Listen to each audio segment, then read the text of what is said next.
Hello and welcome to the She Reads Romance Books podcast, the ultimate show for romance book lovers looking for the best books worth reading. I'm your host, Leslie Murphy, and in each short episode, I share my favorite book list of recommendations so you know exactly what to add to your must-read list. Join me as I explore the romance genre and have fun collecting book boyfriends along the way, because life is better with a love story.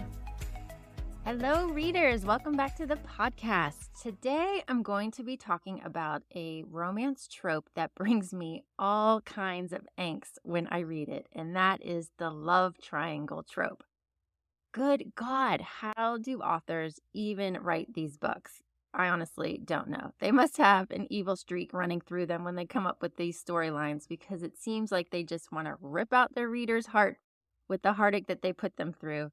Or maybe, that's just me and how I feel when I'm reading these books, which could well be. But in today's episode, I'm going to talk about 5 of my favorite love triangle romance books that definitely put my heart through the ringer. So if you're up for it, then let's dive in. But actually, before putting these 5 books on your TBR list, visit shereadsromancebooks.com for my entire list of love triangle books, where I list 10 more books that you may also want to add to your must-read list. So lots and lots of books to give your heart a squeeze when it comes to love triangles. Okay, quit stalling, Leslie. Let's get to the books that seriously destroyed me. And I will say that I'm not going to talk about who ends up with who in these books, so I won't be giving any spoilers to that end. You're just going to have to read them to discover the endings for yourself, but I'm going to talk about what I loved about them and without giving any spoilers, so you don't have to worry about that, okay? The first love triangle book I want to talk about is one that I actually just finished, and it is One is a Promise by Pam Goodwin. Now, I was in a complete Pam Goodwin trance for 3 days because I just binge read this entire love triangle series called Tangled Lies that spans 3 different books. It starts with 1 is a Promise, 2 is a Lie, and 3 is a War.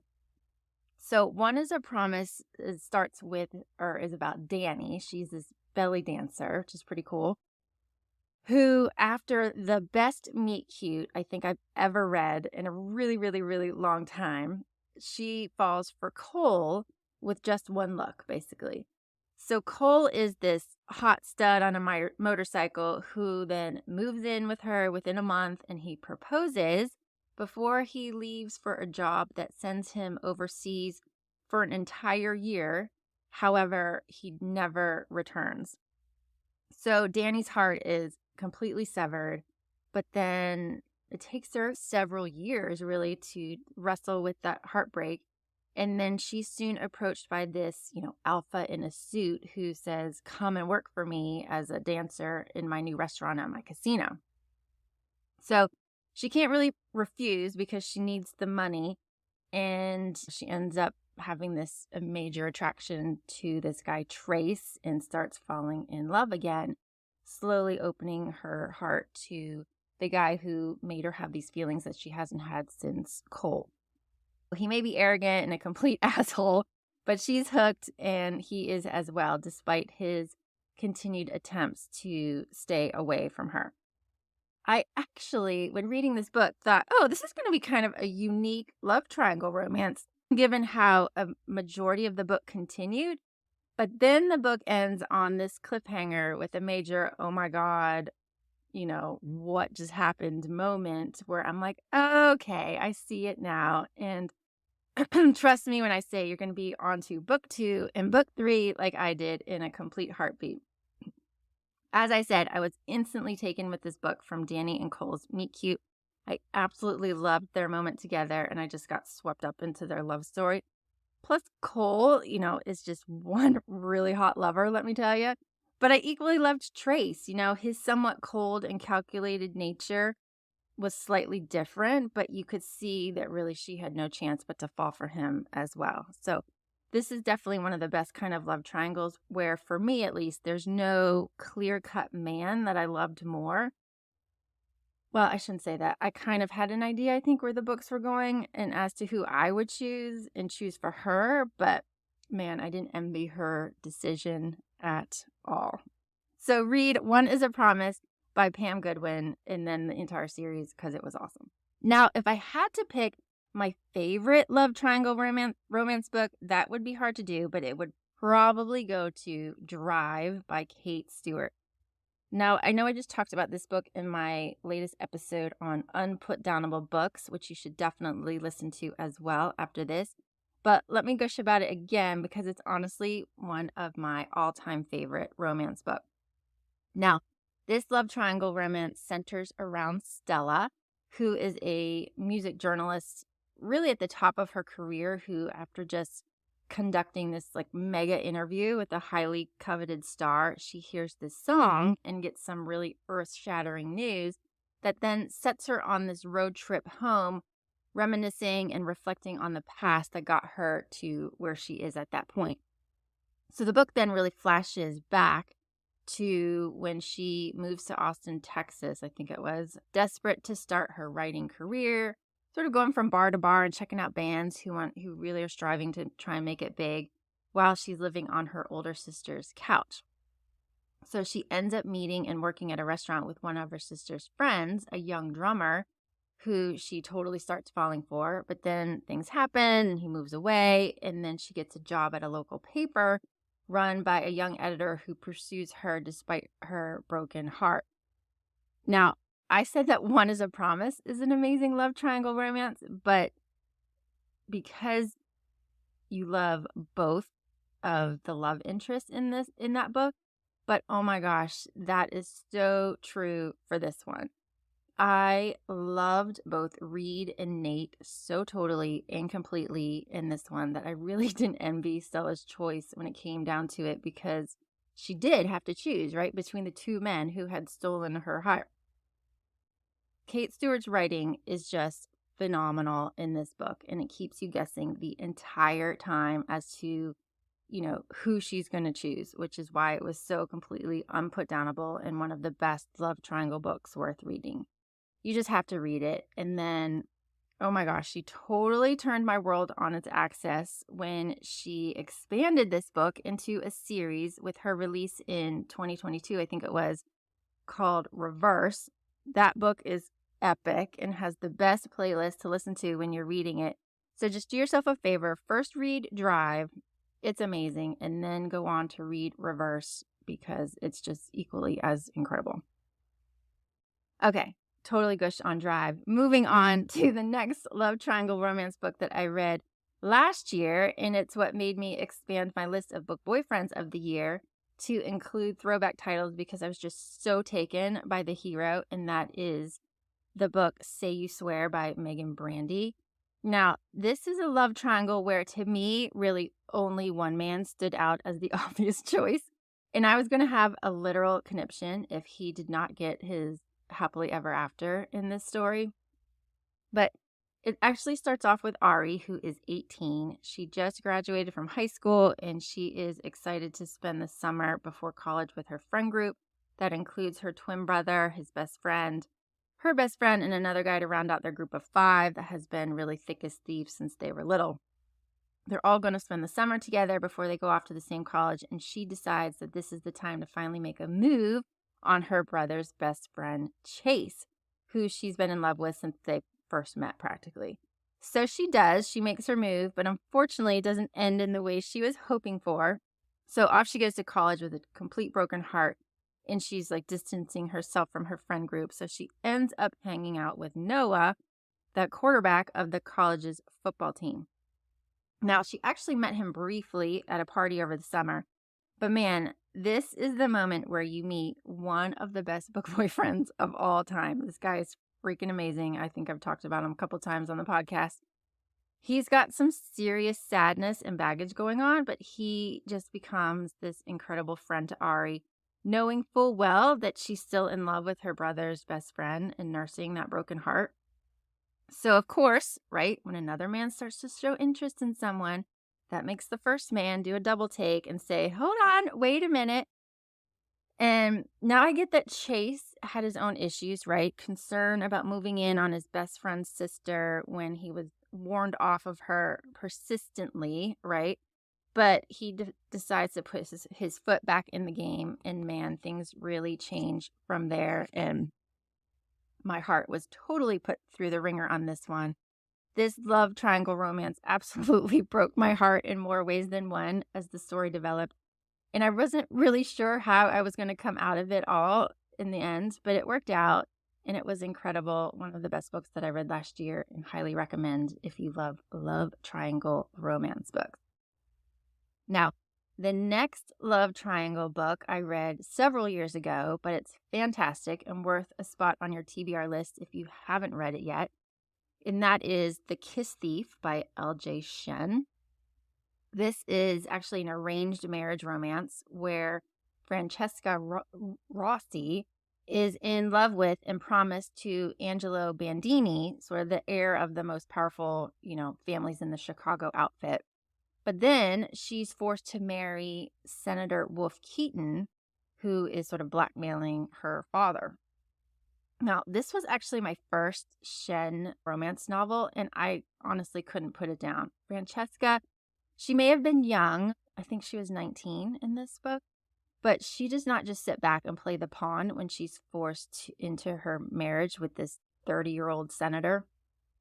I don't really remember actually much about Francesca and Angelo because honestly, it was all about Wolf for me in this book.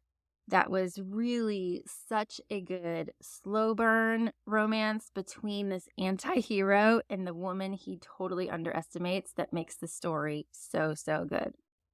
I freaking love the enemies to lovers trope, which this definitely has, and what made it a different kind of love triangle because Francesca cannot stand Wolf at the beginning. He was the kiss thief, right? He stole her first kiss and eventually a lot more. I won't go into it for fear of spoilers, though there is this one really kind of dark, heavy scene where I was just like, whoa, what is happening? But it's what paints Wolf as this total anti-hero. And despite that, I really couldn't help but love him right along with Francesca. So give it a try if you haven't read it, The Kiss Thief by L.J. Shen. The next love triangle book on my list is One True Loves by Taylor Jenkins Reid, which was actually turned into a movie last year. I haven't yet watched it. I think it actually got panned pretty bad now that I think about it. But Reid was actually the screenwriter for the movie along with her husband, which I think is pretty cool. And I would think would make it pretty good, but we'll have to see. So One True Loves is a story about Emma Blair and Jesse, two high school sweethearts who marry each other and they end up just traveling around the world. They have this incredible wanderlust together in this amazing relationship. However, on their 1-year wedding anniversary, Jesse disappears in a helicopter crash over the Pacific Ocean. So trying to pick up the pieces of her life after this obvious devastation, Emma moves home and begins working in her parents' bookstore, where she ends up reuniting with her old friend from high school, Sam. When Emma and Sam get engaged, however, the unbelievable happens. Emma receives a call that Jesse is actually found alive and is coming home. So, faced now with both a husband and a fiance, Emma has to now figure out who she is and who she wants. All right, not going to lie about this one. I had to get over the premise of how Jesse survived this helicopter crash. It was kind of a total Castaway movie ripoff, if you've seen that movie with Tom Hanks, which I honestly had a hard time sort of buying. But if you can get over that bit of the story, then you're really sucked into this horrible yet amazing predicament that she's faced with, choosing between the two men. I mean, do you choose your first love, who is everything to you, and your husband, or the new man who helped repair your heart that was completely shattered? This book also talks about self-growth and reflects on how you kind of change as a person as you age and how you change, obviously, because of life circumstances. In all of these love triangle romance book, I'm first struck by the impossible situation that the woman is put in, and yet my heart would totally bleed for each guy too, who feel so completely helpless and who are just waiting for the other shoe to drop and have their heart destroyed. And I felt for both Sam and Jesse in this one. I actually listened to it as an audiobook, which was really good. So if you like audiobooks, I would actually recommend listening to this story, One True Loves. Okay, oh man, my heart really just hurts talking about these books because I usually feel so deeply about these characters and the situations they find themselves in. I really pick and choose the love triangle books that I read, but I'm so glad I read these ones and highly recommend them. My book list on She Reads Romance Books has a few from my TBR list, so maybe I'll be compiling a part 2 episode after I read those, so we shall see. But actually looking at my reading list right now, I have The Good Girl by Nikki Sloan coming up, which is a book I'm going to be talking about with Becky on the podcast Too Stupid to Live, so I will keep you posted on that. I'm also finishing up Expiration Dates by Rebecca Searle, which is on my list of most anticipated romance books of 2024. It's going to be releasing in March. So you can stay tuned for my thoughts on those books in my monthly wrap-up episode that will be coming up soon. Okay, I'm going to end this episode with a card pick from my A Year of Reading Romance card deck, which is a deck of 52 cards, each with a reading prompt and each with a romance category or a trope on it to help you pick your next read if you're in a slump, want to change things up a bit, or explore more of what there is to find in the romance genre. All right, so I'm going to shuffle this up a bit. Let's see what card I am going to pick today. All right, today's card for the romance category is Alien Romance. Dun, dun, dun. Let's see, Alien Romance. Well, I would say if you've never read an Alien Romance, you should probably read the one that is the most popular, Ice Planet Barbarians by Ruby Dixon. Is it the best book? Not really, but it's kind of just a fun, quick read, so you can check that one out. I've actually been thinking about picking up Captive of the Horde King by Zoe Draken. That's been on my TBR list, so I think that is the Alien Romance that I'm going to be reading next. Now, the reading challenge prompt on this card is to read a novella. So let me think, a good novella. Oh, I recommend The Open Door by Laurelyn Page. Now, this actually, why I loved this novella is because it focuses on a married couple. Now, it's a couple, I think, that gets together in some of her previous books, but I don't think I read them actually before I read this novella, so don't worry about that. But it's about this married couple the focus of the book is that they're trying to keep the flame alive, right? And it also hints at topics like body issues once you age in life and post-pregnancy. And so I think all of those things are really interesting for me in this novella. And so this couple goes to an elite sex club, and so they have some interesting things that they witness and whatever. So it's definitely a steamy novella if you're interested in that. The Open Door by Laurelyn Page.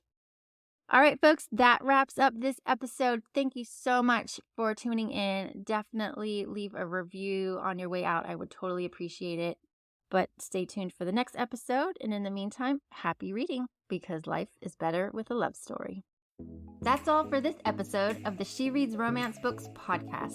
I hope you enjoyed it and found some new books to add to your TBR list.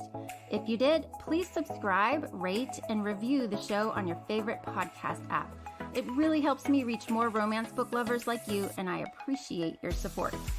If you're a book boyfriend collector like me, then you'll want to join my email list so you never miss a podcast episode or a new book list. Just visit shereadsromancebooks.com/join and sign up today. As a thank you, I'll instantly send you my list of top 10 book boyfriends that will make you swoon. Trust me, you don't want to miss this list. Thank you for listening, and until next time, happy reading.